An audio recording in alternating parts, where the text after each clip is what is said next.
শপথ নিলেন Islamic university of technology IUT alumni অ্যাসোসিয়েশনের ১৩ সদস্যের নবনির্বাচিত কার্যনির্বাহী কমিটি। সম্প্রতি প্রতিষ্ঠানটির অডিটোরিয়ামে আইইউটি অ্যালামনাই অ্যাসোসিয়েশনের নবনির্বাচিত কার্যনির্বাহী কমিটির শপথ গ্রহণ অনুষ্ঠিত হয়।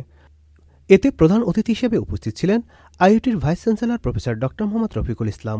শপথ গ্রহণ শেষে বিদায়ী কমিটির আন্তরিক প্রচেষ্টা ও কার্যক্রমের প্রশংসা করে ধন্যবাদ জানান অ্যাসোসিয়েশনের নবনির্বাচিত সভাপতি আজিমউদ্দিন খান। তিনি বলেন, আমরা একটি কমিউনিটি হিসাবে একে অপরের জন্য কাজ করতে ও সেবা দিতে আগ্রহী। অনুষ্ঠানে আইইউটি অ্যালামনাই অ্যাসোসিয়েশনের নবনির্বাচিত সাধারণ সম্পাদক মিনাস ফাহমি জানান, শিক্ষার্থী এবং অ্যালামনাইদের ১ দশকের বেশি সময় বিশ্বাস ও আস্থা তাকে এই দায়িত্ব নিতে উদ্বুদ্ধ করেছে।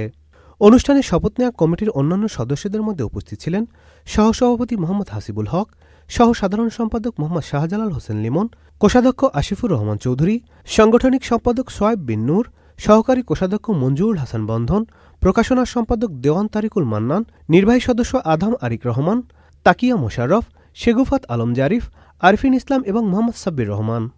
শপথ গ্রহণকালে সকল নবনির্বাচিত সদস্য প্রতিশ্রুতি ব্যক্ত করে বলেন, অ্যাসোসিয়েশনের মর্যাদা এবং আমাদের অ্যালমা ম্যাটারের গৌরব বৃদ্ধিকল্পে আমরা সর্বোচ্চ আন্তরিকতা ও যোগ্যতার সাথে দায়িত্ব পালন করব।